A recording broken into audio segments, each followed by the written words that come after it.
हिंदी में यूपीएससी की तैयारी से संबंधित प्रोग्राम्स को देखने के लिए सब्सक्राइब करें स्टडी IQ IAS हिंदी।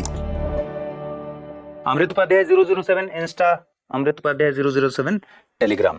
इस पर मैप इन शॉर्ट और बाकी भी आजकल शॉर्ट्स डल रहे हैं और इस पर PDF और बाकी इंफॉर्मेशंस आते हैं। ठीक है, आइए कहाँ थे हम लोग, उससे आगे बढ़ते हैं। 100 नंबर आर्टिकल से मैं कुछ सवाल पूछना चाहता हूं।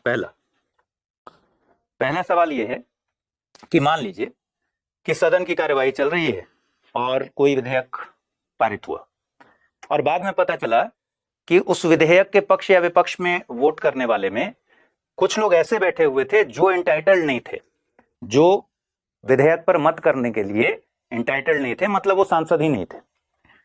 उस कंडीशन में वो विधेयक पारित माना जाएगा या नहीं माना जाएगा?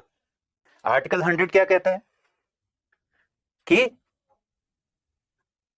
पहली बात कि संसद के किसी सदन की सदस्यता में अगर कोई रिक्ति है, वैकेंसी है, तो भी उसको अपना कार्य करने की शक्ति है। दूसरा, अगर बाद में पता चलता है कि कोई व्यक्ति जो ऐसा करने का हकदार नहीं था, कार्यवाहियों में उपस्थित रहा है और उसने वोट दिया है या अन्यथा भाग लिया है, तो भी संसद की कोई भी कार्यवाही वैलिड होगी, विधिमान्य होगी। ठीक है, स्पष्ट। दूसरा सवाल कि कोरम है 1/10। ठीक है, कल को क्या ये पॉसिबल है कि इस कोरम को बिना संविधान में संशोधन किए 1/15 कर दिया जाए? अगर इसे 1/15 करना हो कोरम को या 1/5 करना हो तो कैसे पॉसिबल है? देखिए, यहां उस दिन भी मैंने आपको इस बात पर जोर दिया था, आज एक बार फिर बता रहा हूं कि ये गलती नहीं करनी है। इसमें कॉन्स्टिट्यूशन अमेंडमेंट करने की नौबत नहीं आएगी। क्यों नहीं आएगी? क्योंकि लिखा हुआ है कि जब तक संसद विधि द्वारा अन्यथा उपबंध न करे तब तक संसद के प्रत्येक सदन का अधिवेशन गठित करने के लिए गणपूर्ति सदन के सदस्यों की कुल संख्या का 10वां भाग होगी। इसका मतलब कि जब तक संसद कोई एक्ट बनाकर, कोई विधि बनाकर ऐसा उपबंध न कर दे तब तक 1/10 होगा। इसका मतलब संसद विधि बनाएगी और 1/15 कर देगी। इसके लिए संविधान संशोधन करने की जरूरत नहीं है। क्यों? क्योंकि संसद, यहां लिखा हुआ है ना कि संसद विधि द्वारा अन्यथा अगर उपबंध कर दे, उसमें जो कोरम डिसाइड करे, तो उस विधि में जो कोरम डिसाइड होगा वही होगा कोरम। जब तक ऐसा उपबंध नहीं है तब तक संसद के प्रत्येक सदन का अधिवेशन गठित करने के लिए कोरम 1/10 होगा। इसका मतलब यह है कि जैसे वेतन में क्या देखते हैं आप, सांसदों के वेतन में या फिर किसी भी के वेतन में क्या लिखा रहता है कि जब तक संसद विधि द्वारा उपबंध न कर दे तब तक सेकंड शेड्यूल के हिसाब से वेतन दिया जाएगा। ठीक है, सेकंड शेड्यूल में जो लिखा हुआ है। तो इसी तरीके से कि जब तक संसद विधि न बना दे और विधि बनाकर उसमें 1/10 के अलावा कुछ और कर ले, ये तो संसद की विधि पर डिपेंड करता है। अब विधि अधिनियम बनाकर ऐसा बहुत आराम से किया जा सकता है। और अगर मान लीजिए अधिनियम में कर दिया गया 1/10, इसको चेंज करना है 1/15 में, तो संविधान संशोधन की जरूरत नहीं है, इस अधिनियम में संशोधन कर देंगे तो 1/15 हो जाएगा। ठीक है, बात स्पष्ट है? चलिए, 101 स्थानों का रिक्त होना, यहीं से हम लोग छोड़े थे। कोई व्यक्ति संसद के दोनों सदनों का सदस्य नहीं होगा, पहली बात, यानी लोकसभा और राज्यसभा का एक साथ सदस्य नहीं होगा। जो व्यक्ति दोनों सदनों का सदस्य चुन लिया जाता है, उसके एक या दूसरे सदन के स्थान को रिक्त करने के लिए संसद विधि द्वारा उपबंध करेगी, एक्ट द्वारा उपबंध करेगी। क्या क्या कंडीशन हो सकते हैं? पहला कंडीशन हो सकता है, मान लीजिए कोई लोकसभा का मेंबर है, वो राज्यसभा में निर्वाचित होना चाहता है या मनोनीत होना चाहता है, दोनों तरह से सदस्य बन सकता है। अगर वो लोकसभा का ऑलरेडी मेंबर है और राज्यसभा का मेंबर बनना चाहता है, या फिर अगर वो राज्यसभा का मेंबर ऑलरेडी है और लोकसभा का मेंबर बनना चाहता है और चुन लिया जाता है। पहला कंडीशन क्या है? एक का मेंबर है ऑलरेडी, या तो लोकसभा का या राज्यसभा का, और दूसरे का मेंबर बनना चाहता है और बन जाता है, तो दोनों का एक साथ सदस्य नहीं होगा। तो इस कंडीशन में कौन सा वैकेंट करना पड़ेगा? पहला वाला, क्योंकि वो दूसरा वाला चुन रहा है, दूसरे वाले के लिए सीख कर रहा है। ठीक है, तो एक कंडीशन तो ये हो गया कि जो प्रेजेंट में किसी सदन का मेंबर है अगर दूसरे सदन का मेंबर बनना चाहता है और बन जाता है, ठीक है, तो पहले वाले सदन की सदस्यता उसको छोड़नी पड़ेगी या खत्म हो जाएगी। एक कंडीशन ये हो गया। दूसरा कंडीशन हुआ कि वो एक साथ लोकसभा और राज्यसभा दोनों में चुन लिया गया, लोकसभा में भी जीत गया, राज्यसभा में भी सीट मिल गई, लेकिन दोनों की सदस्यता एक साथ नहीं होगी, तो क्या होगा? इस कंडीशन में उसको राज्यसभा वाली सीट छोड़नी होगी, खत्म हो जाएगी। भाई किसी भी कंडीशन में उससे पहले तो ये पूछा जाएगा ना कि एक स्पेसिफिक टाइम दे दिया गया, उस स्पेसिफिक टाइम में, टाइम पीरियड में उसको बताना होगा कि वो किस सदन का मेंबर, किस हाउस का मेंबर बना रहना चाहता है, ठीक है। अगर वो किसी एक सदन का मेंबर है, दूसरे के लिए चुन लिया जाता है, तो उसकी पहले वाले की सदस्यता खत्म हो जाएगी। अगर वो दोनों में एक साथ चुन लिया जाता है, एक स्पेसिफिक टाइम पीरियड के भीतर उसको बताना होगा कि दोनों में से कहां वो रहना चाहता है। अगर वो नहीं बताता है तो उस कंडीशन में उसकी राज्यसभा वाली सीट खत्म हो जाएगी, ठीक है, लोकसभा वाला रहेगा। बता दिया तब तो कोई बात ही नहीं, भाई दोनों में चुन लिया गया, वो बोला कि नहीं राज्यसभा में रहना है तो राज्यसभा में रहेगा। लेकिन स्पेसिफिक टाइम पीरियड के भीतर अगर नहीं बताता है तो क्या होगा? तो राज्यसभा वाली सीट ऑटोमेटिकली खत्म हो जाएगी, लोकसभा वाला बचेगा, ठीक है।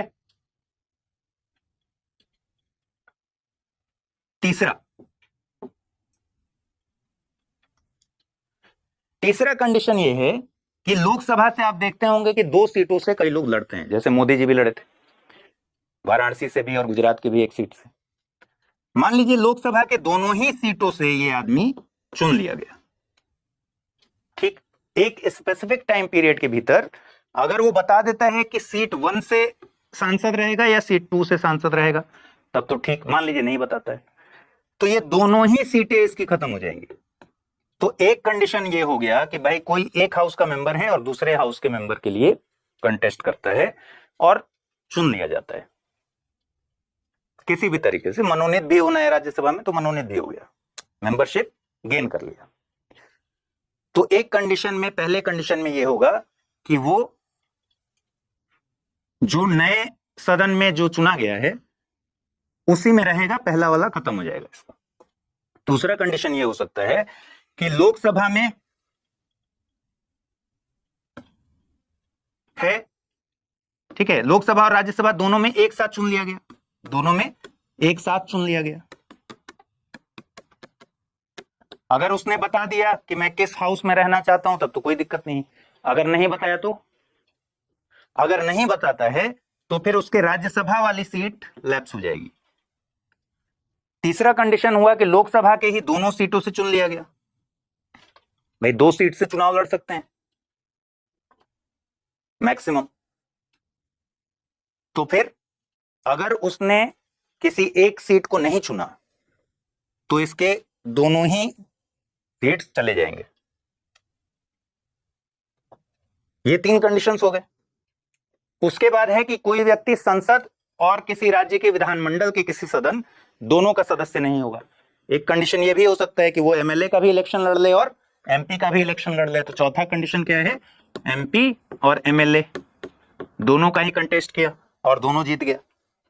यदि कोई व्यक्ति संसद और किसी राज्य के विधानमंडल के किसी सदन, यानी एमएलए हो या फिर एमएलसी हो, जिन स्टेट में परिषद है उसमें, तो दोनों का सदस्य नहीं होगा। बेसिक बात यह, यदि कोई व्यक्ति संसद और राज्य के विधानमंडल के किसी सदन दोनों का सदस्य चुन लिया जाता है तो ऐसी अवधि की समाप्ति के पश्चात जो राष्ट्रपति द्वारा बनाए गए नियमों में विनिर्दिष्ट की जाए, संसद में ऐसे व्यक्ति का स्थान रिक्त हो जाएगा यदि उसने राज्य के विधानमंडल में अपने स्थान को पहले ही नहीं त्याग दिया। इसका मतलब क्या हुआ कि चौथा कंडीशन है कि एमपी और एमएलए एक साथ चुन लिया गया या एमपी और एमएलसी एक साथ चुन लिया गया। अब उसको दोनों में से कोई एक पहले तो ऑप्ट करना है। मान लीजिए उसने ऑप्ट नहीं किया, कोई डिसीजन नहीं लिया स्पेसिफिक टाइम पीरियड के भीतर जो राष्ट्रपति ने नियमों में बताया, उस कंडीशन में उसका ये मेंबर ऑफ पार्लियामेंट वाला चला जाएगा, संसद में ऐसे व्यक्ति का स्थान रिक्त हो जाएगा। 4 कंडीशंस हो गए। पहले 3 कंडीशंस हमने इससे डिराइव किया। कौन कौन से हो गए? एक कंडीशन है कि एक का मेंबर है और दूसरे में मेंबर बन गया, तो पहले वाले का मेंबरशिप खत्म। दूसरी कंडीशन है कि दोनों में एक साथ मेंबर बन गया और स्पेसिफिक टाइम के भीतर उसने नहीं बताया कि कौन सा सीट चुनेगा, मतलब एक सीट से अगर रिजाइन नहीं किया तो फिर राज्यसभा वाला सीट लैप्स हो जाएगा। तीसरा कंडीशन है कि लोकसभा में ही अगर 2 सीटों से चुन लिया गया, स्पेसिफिक टाइम पीरियड के भीतर उसने अगर नहीं बताया कि किस सीट से उसने रिजाइन किया, तो फिर दोनों ही सीट्स इसके चले जाएंगे। और चौथा कंडीशन है कि एमपी और एमएलए या फिर एमएलसी बन गया एक साथ, ठीक है, और नहीं बताया यानी एमएलए और एमएलसी से रिजाइन नहीं किया, तो एमपी वाला सीट लैप्स हो जाएगा, खत्म हो जाएगा। ये 4 हो गया। अगर आप आईएएस की तैयारी करते हैं तो आपके पास है एक सुनहरा मौका। आईएएस की संपूर्ण तैयारी को ध्यान में रखकर स्टडी आईक्यू लेकर आया है नया फाउंडेशन कोर्स, जिसमें आपको कराई जाएगी प्रीलिम्स से लेकर इंटरव्यू तक की पूरी तैयारी। फाउंडेशन कोर्स में आपको 1000 घंटों से ज्यादा की live classes, 1-to-1 mentorship, daily current affairs, test series, CSAT की क्लासेस, प्रीलिम्स और मेंस रेजिडेंशियल प्रोग्राम और इंटरव्यू गाइडेंस प्रोग्राम तो मिलता ही है, साथ ही सबसे बड़ी सुविधा के तौर पर आपको मिलती है प्रीलिम्स पास करने पर पूरी फीस वापस की गारंटी। इसके अलावा टेस्ट में टॉप करने पर आपको हर महीने मिलेगा 11,000 रुपीज जीतने का मौका। तो तुरंत कीजिए अमृत लाइव कोड का यूज और जुड़िए सबसे कम प्राइस में हमारे बैच के गोल्ड, प्लैटिनम और डायमंड प्लान के साथ। अगर फिर भी कुछ कंफ्यूजन हो तो डिस्क्रिप्शन में दिए गए लिंक पर क्लिक कर दीजिए या फिर amrit@studiiq.com पर मुझे मेल कर दीजिए। चलिए, अब सवाल है कि वैकेंसी कैसे कैसे होती है। वैकेंसी की एक का एक तरीका आप पढ़ चुके हैं, जिसको कहते हैं ड्यूअल मेंबरशिप। एक तो पढ़ लिया ना आपने अभी। भाई दोहरी सदस्यता अगर हुई तो क्या क्या कंडीशंस हुए और कौन सा सीट खाली होगा। इसके जरिए एमपी का सीट वैकेंट हो रहा है हाउस में, सदन में, एक ये हो गया। दूसरा, सांसद की मौत हो जाए तो सीट वैकेंट हो जाएगा। तीसरा, वो रिजाइन कर दे, त्यागपत्र दे दे। तो तीसरा इसी के बारे में बता रहा है कि यदि संसद के किसी सदन का सदस्य, और चौथा निर्योग्य घोषित हो जाए आर्टिकल 102 के तहत। 102 में हमने 2 चीजें देखी थी, एक जिस पर फैसला राष्ट्रपति करता है चुनाव आयोग के द्वारा निर्योग्यता का, चुनाव आयोग के परामर्श से, और दूसरा जिस पर पीठासीन अधिकारी करता है, ठीक है। वो कौन सा था? दल बदल कानून वाला, 102 का 2।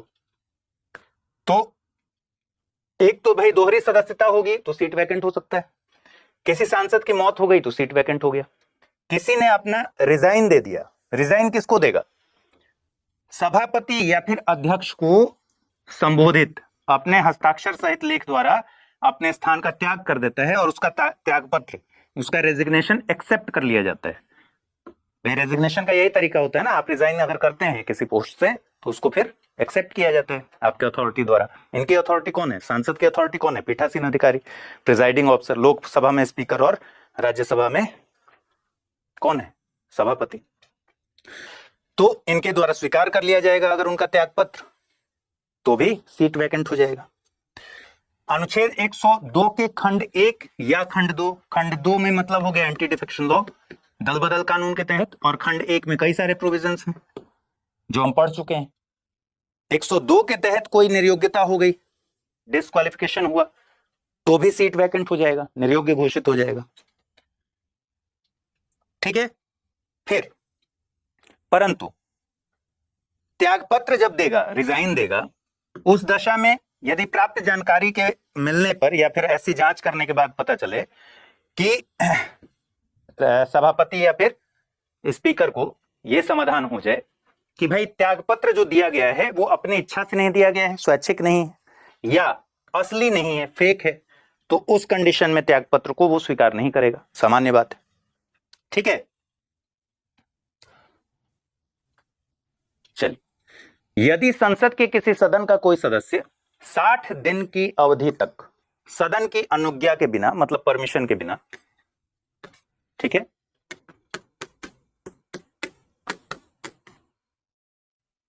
बिना छुट्टी लिए उसके सभी अधिवेशनों से अनुपस्थित रहता है तो सदन उसके स्थान को रिक्त घोषित कर सकेगा।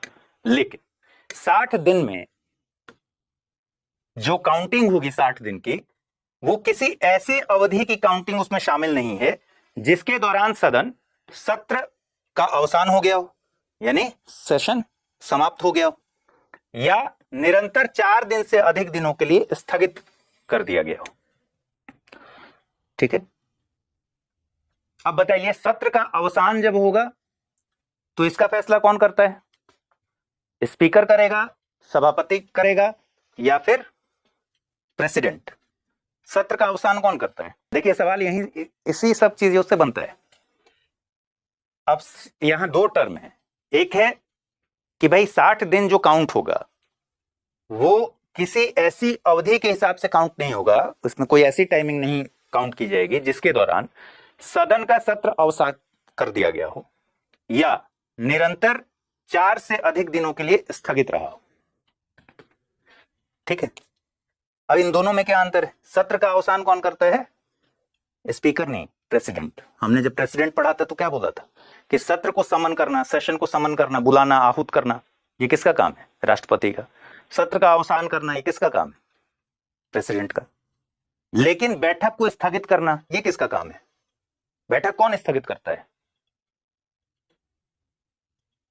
पीठासीन अधिकारी, प्रिजाइडिंग ऑफिसर करेगा, स्पीकर या फिर सभापति करेगा।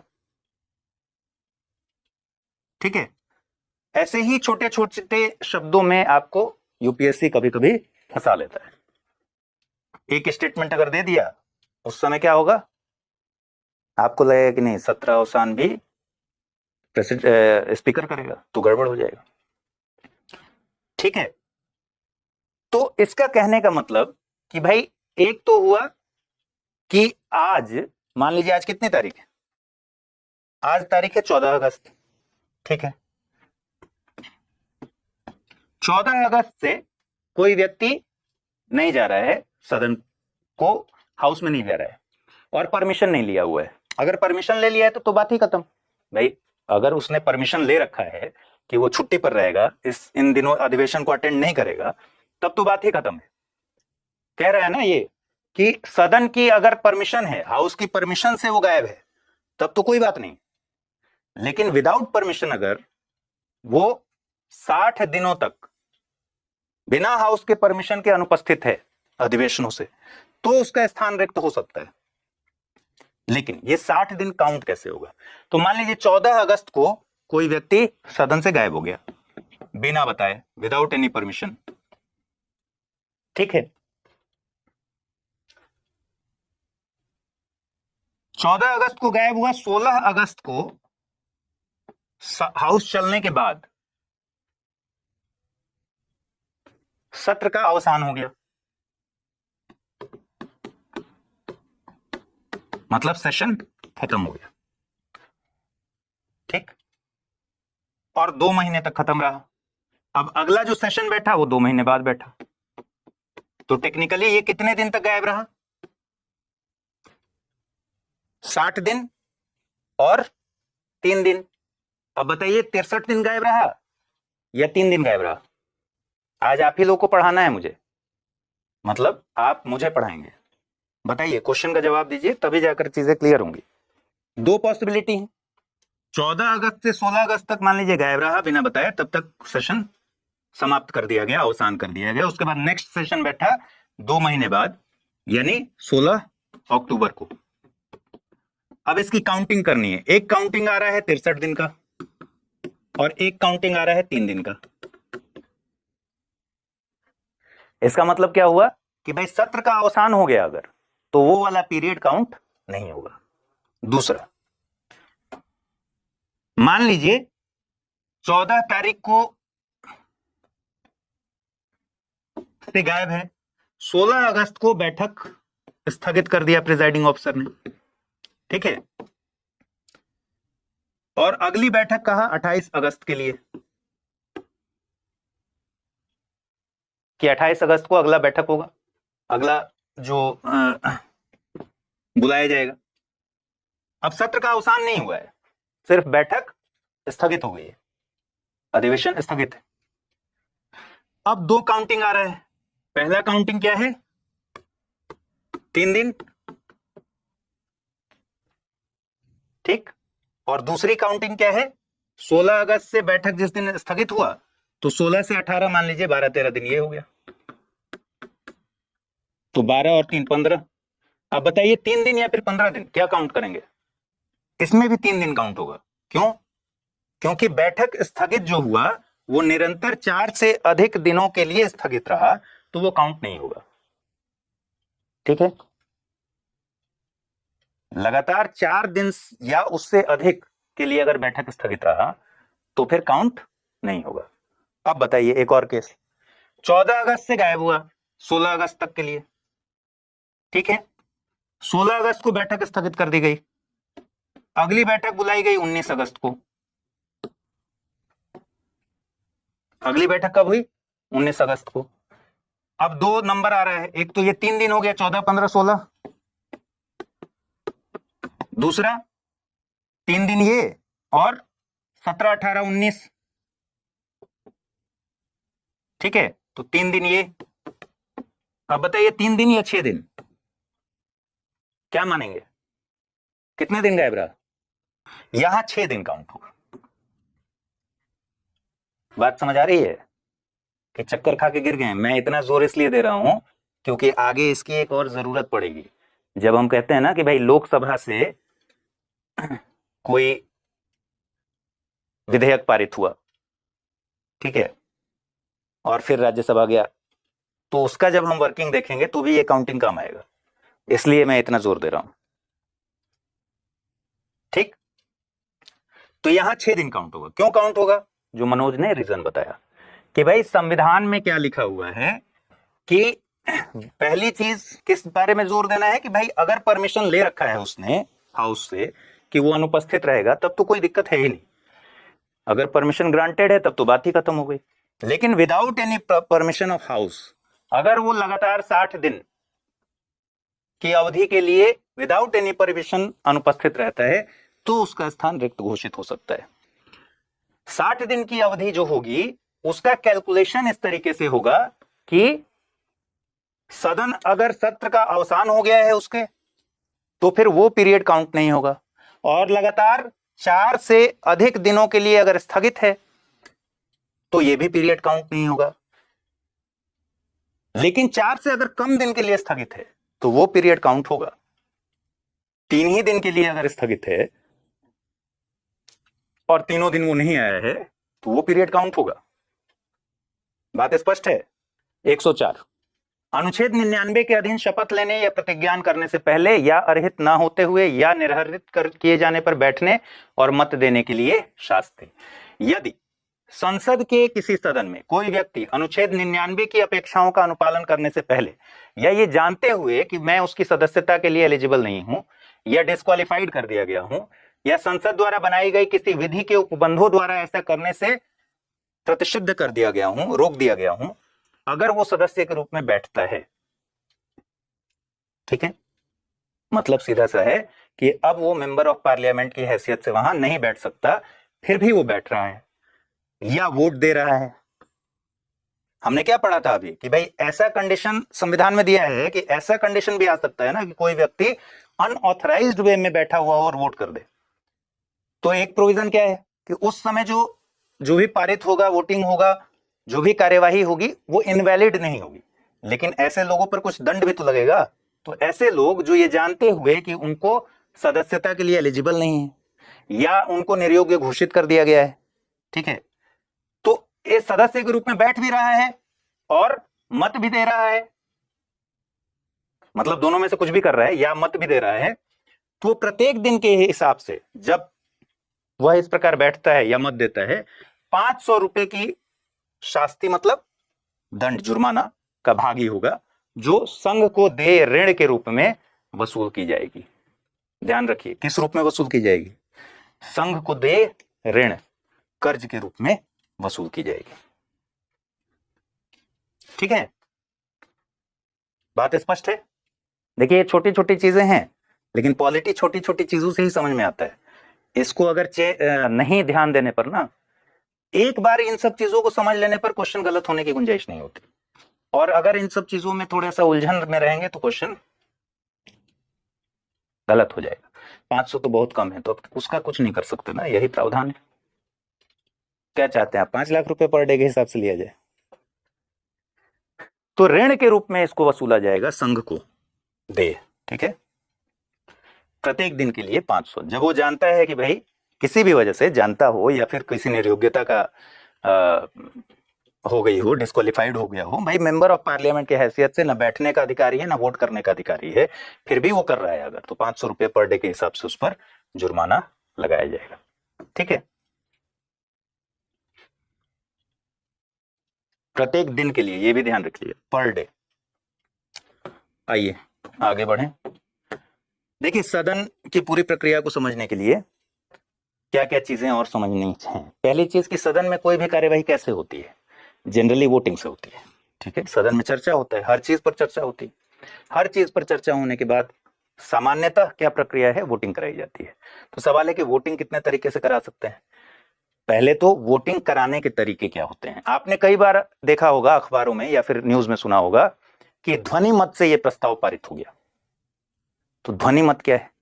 ध्वनि मत से प्रस्ताव पारित होने का मतलब यह है कि जैसे हाउस चल रहा है, ठीक है, पीठासीन अधिकारी ने कहा कि यह प्रस्ताव आया है, इस प्रस्ताव के पक्ष में जितने लोग हैं वो बोलेंगे आए, जिसका मतलब है हां, ठीक है, यस, हम पक्ष में। जितने लोग इस प्रस्ताव के विपक्ष में हैं, ठीक है, वो क्या कहेंगे, ने, नो।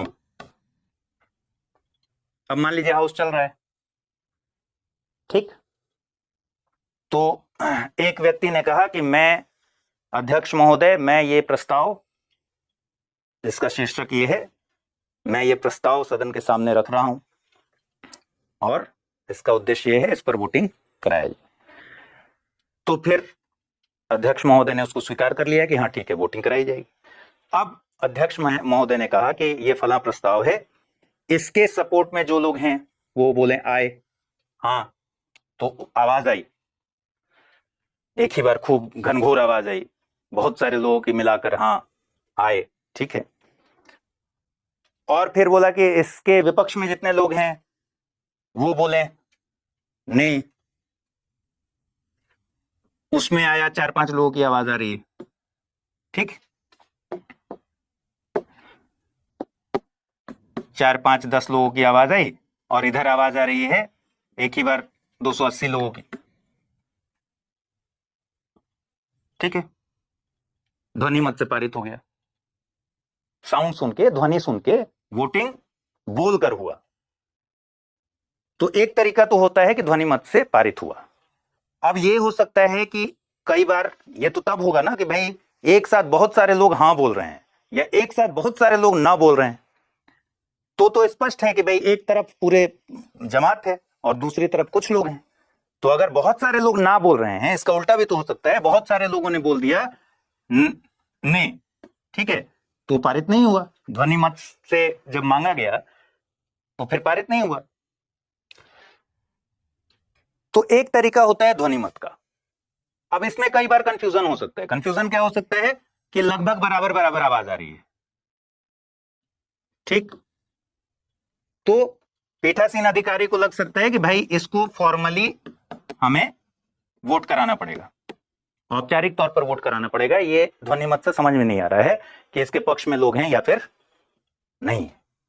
या हो सकता है किसी सदस्य को लगे कि पीठासीन अधिकारी ने इसमें कुछ घपला कर दिया है और वो इस बात से संतुष्ट नहीं है, तो वो डिमांड कर सकता है कि इसको फॉर्मल वोटिंग कराया जाए। उस कंडीशन में पीठासीन अधिकारी के ऊपर है कि वो कराता है या नहीं। अगर ऐसी कंडीशंस आ जाती हैं तो फिर पीठासीन अधिकारी जनरली क्या कराता है, वोटिंग करा देता है औपचारिक तौर पर। वो क्यों अपने ऊपर ये ब्लेम लेगा, ठीक है, तो वोटिंग कराया जाएगा। तो एक तरीका हुआ ध्वनि मत और दूसरा तरीका हुआ मत देने का क्या है हिसाब, एक तरफ है ध्वनि मत। मान लीजिए ध्वनि मत से बात नहीं बनी या फिर उस पर ऑब्जेक्शन हो गया, तो क्या हुआ, फिर फॉर्मल तरीका अपनाया जाएगा जिसको बोलते हैं डिवीजन। ठीक है, तो डिवीजन कराया जाएगा। डिवीजन कराने का तरीका क्या है कि हर सांसद के डेस्क पर जहां वो बैठा हुआ है एक स्वचालित मत रिकॉर्डर रखा हुआ है, मशीन है जिसमें लिखा हुआ है पक्ष में हाँ तो वो दबा दीजिए, विपक्ष में है नहीं आपको मंजूर है तो नहीं दबा दीजिए, या शामिल नहीं होना चाहते हैं तो वो भी ऑप्शन होगा। तो उसको बोलते हैं ऑटोमेटेड वोट रिकॉर्ड इक्विपमेंट। ठीक है, स्वचालित मत रिकॉर्ड यंत्र। तो फिर औपचारिक तौर पर बोला जाता है कि भाई अपना वोट दीजिए। अब जब यहां से ये लोग वोट डालेंगे तो फिर वहां एक पैनल होगा, उस पर आ जाएगा कि भाई इतने मेंबर्स ने पक्ष में वोट दिया, इतने मेंबर्स ने नेगेटिव में वोट दिया। तो वहां फॉर्मल तरीके से पता चल जाएगा कि इतने मेंबर इसके पक्ष में है और इतने मेंबर इसके विपक्ष में है। बात समझ में आ गई। कभी ऐसा भी हो सकता है कि मान लीजिए ये पूरा सिस्टम काम नहीं कर रहा हो, तो क्या कराएंगे, तो बैलेट पेपर बंटवा देंगे। बैलेट पेपर बंटवा के और जैसे चुनाव होता है वैसे पूछ लेंगे कि भाई कौन पक्ष में है कौन विपक्ष में है, बाद में उसकी काउंटिंग हो जाएगी। तीसरा तरीका और हो सकता है कि भाई जितने लोग पक्ष में हैं हेड काउंट कर लें उनका, पक्ष में जो लोग हैं खड़े हो जाए, खड़े हो गए, सबका हेड काउंट कर लिया गया कि अच्छा चलिए इतने लोग पक्ष में खड़े हुए हैं। जितने लोग, अब उनको बोलेंगे बैठ जाइए, अब जितने लोग विपक्ष में हैं वो खड़े हो जाए, तो वो लोग खड़े हो गए तो उनका हेड काउंट कर लिए, तो इससे पता चल जाएगा। और भी परंपरागत तरीके और अपनाए जाते हैं, जैसे जितने लोग पक्ष में हैं दाहिने तरफ खड़े हो जाएं, जितने लोग विपक्ष में हैं बाईं तरफ खड़े हो जाएं, इससे भी पता चल जाएगा। एक और परंपरागत तरीका था जो अब नहीं चलता कि भाई सबको बोला गया लॉबी में चले जाइए और लॉबी में जाकर वहां पक्ष और विपक्ष का हेड काउंट कर लिए। लेकिन जनरली क्या है, सबसे बेहतर तरीका क्या है, सबसे बेहतर तरीका है एवीआरई, ऑटोमेटेड वोट रिकॉर्ड इक्विपमेंट से करा लीजिए। सीधा सीधा वोट रिकॉर्ड हुआ, पता चल गया कितने लोग पक्ष में हैं कितने लोग विपक्ष में। बात स्पष्ट है। तो एक तरफ तो ये सब आपसे एग्जाम में नहीं पूछा जाएगा, ये सिर्फ समझने के लिए। एक तरफ होता है कि भाई ध्वनि मत से कोई प्रस्ताव पारित होता है, ठीक है, ध्वनि मत का मतलब समझ गए। ध्वनि मत से अगर हो गया, लगा कि भाई मैक्सिमम लोग इसके पक्ष में हैं या मैक्सिमम लोग इसके विपक्ष में हैं, तो ऐसे ही पारित हो जाएगा। अगर उससे नहीं बात बन रही है तो फॉर्मल डिवीजन करा लेते हैं। इसमें एवीआरई सबसे बढ़िया तरीका है, या फिर अगर नहीं काम कर रहा हो तो और भी तरीके हैं जो परंपरागत रूप से इस्तेमाल होते हैं।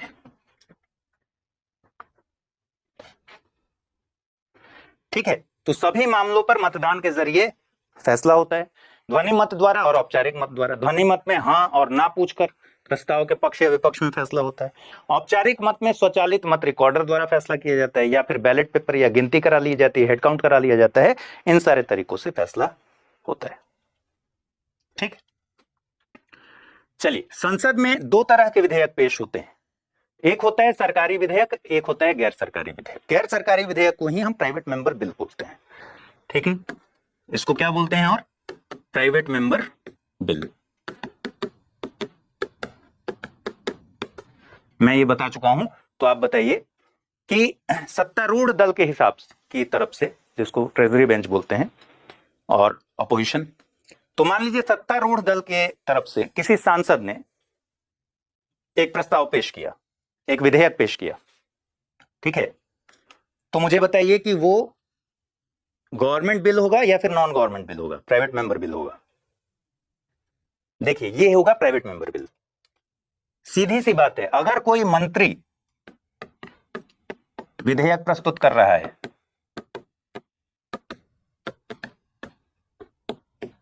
अगर मंत्री ने प्रस्तुत किया, यह सरकारी बिल है, गवर्नमेंट बिल है।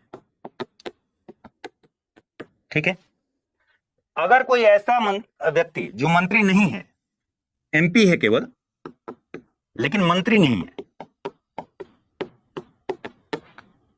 वो भले ही पक्ष का हो या विपक्ष का, मतलब सरकार सत्ता के पक्ष का हो या फिर विपक्ष का, ठीक है, पक्ष विपक्ष कुछ भी हो, अगर उसने कोई बिल पेश किया है तो बिल पेश करने के बाद उसको क्या कहेंगे, प्राइवेट मेंबर बिल। भले ही वो जैसे मान लीजिए बीजेपी अभी सत्ता में, बीजेपी का कोई सांसद बिल पेश करता है, वो मंत्री नहीं है, काउंसिल ऑफ मिनिस्टर्स का पार्ट नहीं है, अगर उसने बिल पेश किया है, सांसद है, बीजेपी का ही है, लेकिन वो प्राइवेट मेंबर बिल है, ठीक। और अगर कोई मिनिस्टर बिल पेश कर रहा है तो वो सरकारी बिल है। दोनों में अंतर क्या है? प्राइवेट मेंबर बिल पेश करने के लिए 30 दिन पहले सूचना देनी होती है, 1 महीना पहले इसकी अग्रिम सूचना देनी होगी कि भाई मुझे बिल पेश करना है।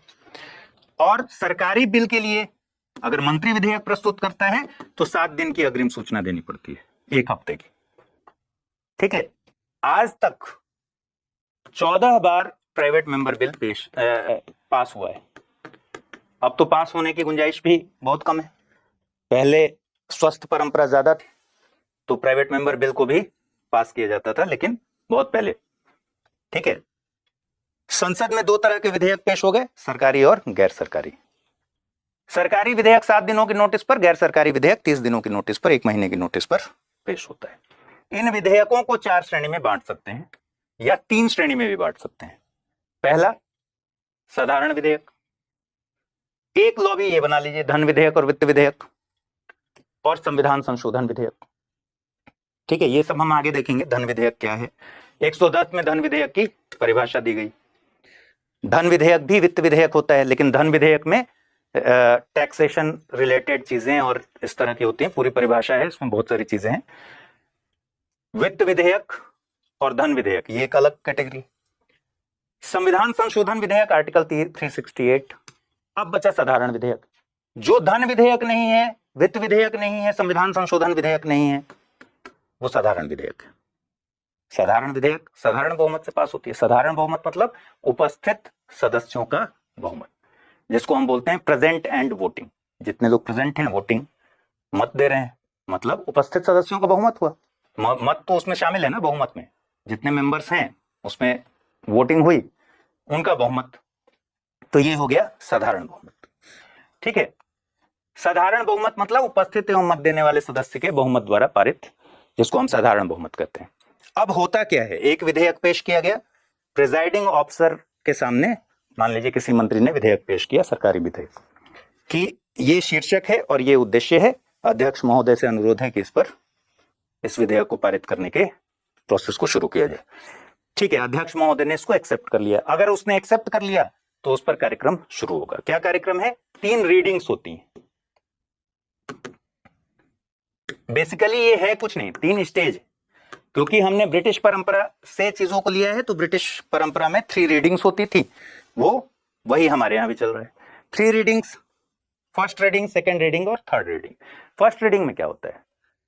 फर्स्ट रीडिंग में सदन को अग्रिम सूचना दे दी गई, ठीक है। अग्रिम सूचना देने के बाद अध्यक्ष महोदय ने या सभापति ने स्वीकार कर लिया।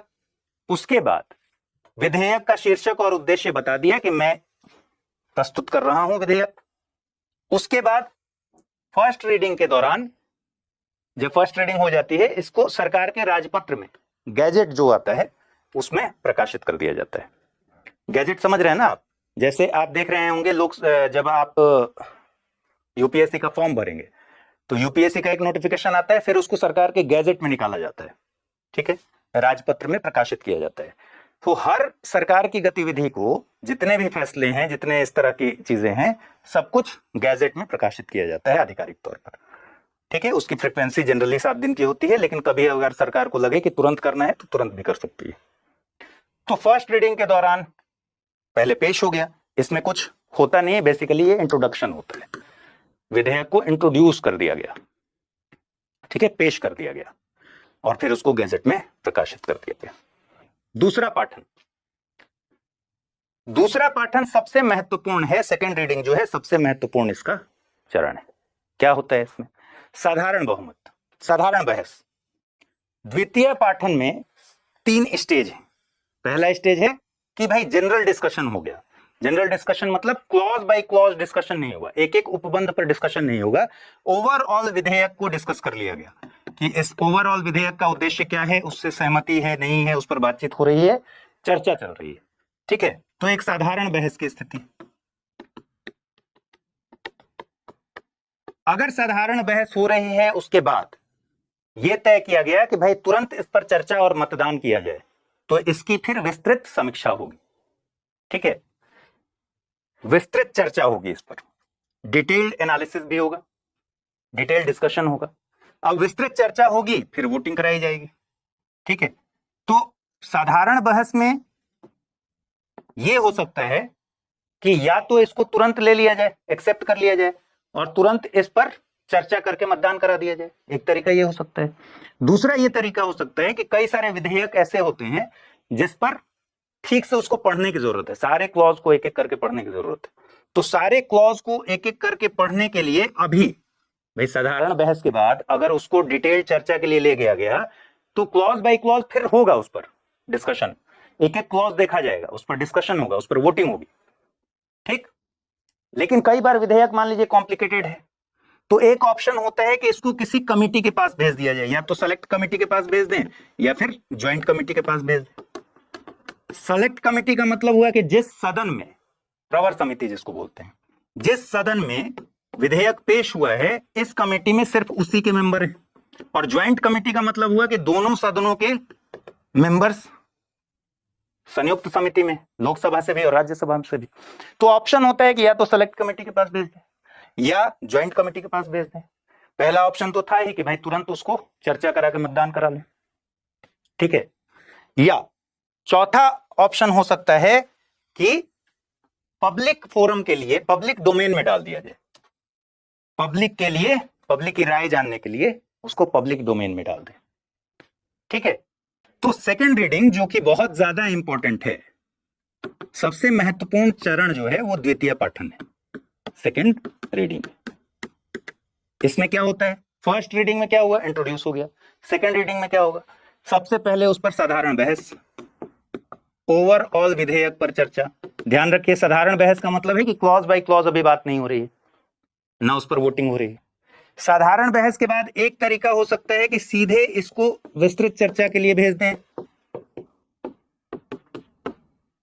ठीक है, दूसरा तरीका हो सकता है कि सेलेक्ट कमेटी के पास भेज दें। तीसरा तरीका हो सकता है संयुक्त समिति या फिर ज्वाइंट कमेटी के पास भेज दें।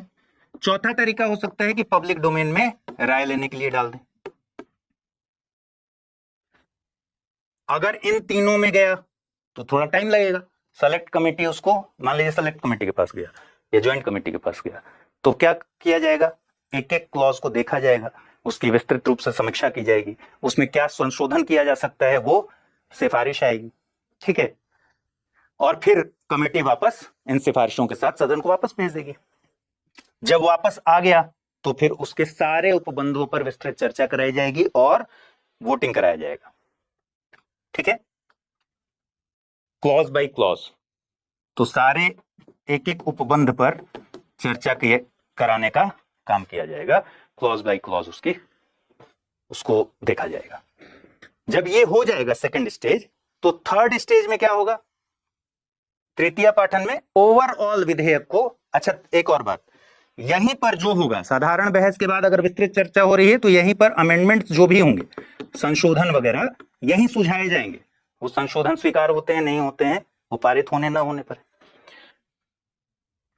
कमेटी ने भी अगर कोई सिफारिश किया है संशोधन का, वो सेकंड रीडिंग में ही फाइनल होगा, क्योंकि क्लॉज बाय क्लॉज हम यही देख रहे हैं। ये हो जाएगा जब, तो फिर थर्ड रीडिंग का टाइम आएगा। थर्ड रीडिंग में क्या होगा, कोई भी संशोधन नहीं होगा, पूरे विधेयक के पक्ष या विपक्ष में मतदान करा लिया जाएगा। ठीक है, तो विधेयक को स्वीकार या अस्वीकार करने पर चर्चा और वोटिंग होगी पूरे विधेयक की। अब उपबंधों के हिसाब से नहीं देखेंगे, इस चरण में संशोधन नहीं किए जाते हैं।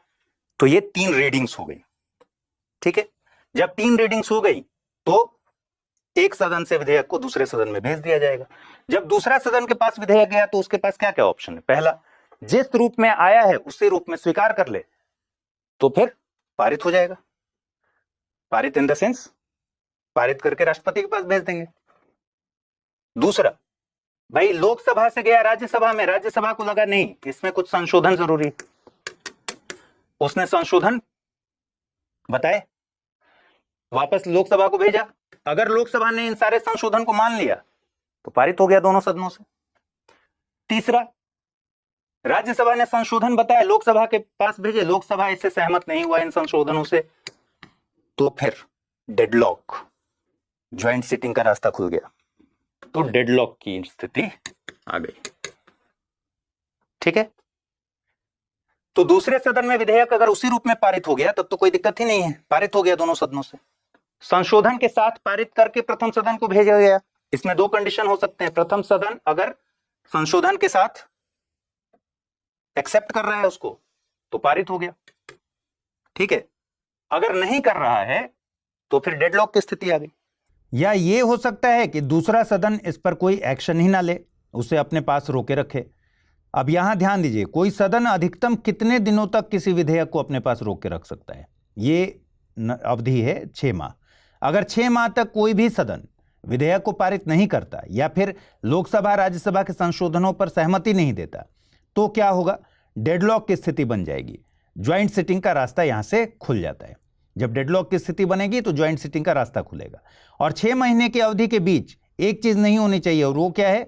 लोकसभा का विघटन नहीं होना चाहिए। अगर लोकसभा विघटित हो गई इस बीच तो इसका मतलब है कि विधेयक लैप्स हो जाएगा। आगे डिटेल में पढ़ेंगे कि विधेयक किन किन कंडीशंस में लैप्स होती हैं। अभी बस इतना समझ लीजिए कि किसी विधेयक पर ज्वाइंट सिटिंग तभी बुलाया जा सकता है जब इस बीच यानी 6 महीने की अवधि में वो विधेयक लैप्स नहीं हुआ हो। यहां भी 6 महीने की काउंटिंग लगातार नहीं होती। याद कीजिए, मैंने पिछली क्लास में आपको बताया था जब हम सांसदों के सदन में अनुपस्थित होने के बारे में पढ़ रहे थे, मैंने कहा था कि ध्यान से यहां समझना है, आगे भी काम आएगा कि 6 महीने की काउंटिंग कैसे होती है। अगर भूल गए तो एक बार जाकर रिवाइज कर लीजिए वो क्लास। अब यहां गौर कीजिए कि संविधान के अनुच्छेद 108 में ज्वाइंट सिटिंग के बारे में बताया गया है और यहां ऐसे लेकर प्रावधान किया गया है कि ज्वाइंट सिटिंग कौन बुला सकता है, कब बुला सकता है, किन कंडीशंस में बुला सकता है। अभी बस इतना जानिए कि राष्ट्रपति ज्वाइंट सिटिंग बुलाता है और यह अधिकार राष्ट्रपति के पास है, संविधान में लिखा हुआ है। अब ज्वाइंट सिटिंग में विधेयक पारित होने के बाद राष्ट्रपति की स्वीकृति के लिए भेज दिया गया और राष्ट्रपति ने इसे स्वीकृत कर लिया तो फिर वो एक्ट बन जाता है। ठीक है, और आपको पता है कि राष्ट्रपति के पास जाने पर क्या क्या चीजें होती हैं। राष्ट्रपति के पास जाने पर राष्ट्रपति स्वीकार कर सकता है तो अधिनियम बन जाएगा, स्वीकृति रोक सकता है राष्ट्रपति, पुनर्विचार के लिए लौटा सकता है। अगर पुनर्विचार के लिए विधेयक को लौटा दिया और दोबारा काउंसिल ऑफ मिनिस्टर्स ने वापस भेज दिया, मतलब सदन से, तो फिर उस पर क्या होगा? काउंसिल ऑफ मिनिस्टर्स की ये राय मानने के लिए वो बाध्य है। मतलब एक बार पुनर्विचार के लिए विधेयक को लौटा सकता है, अगर वो दोबारा पारित करके आ जाएगा तो उसको पास करना होगा। स्वीकृति रोक सकता है और एक पॉकेट वीटो का इस्तेमाल कर सकता है, आपको पता ही है। ठीक है, तो मेरे ख्याल से आप समझ गए होंगे कि विधेयक कैसे पास कराया जाता है। ठीक है, चलिए, ओके, बाय।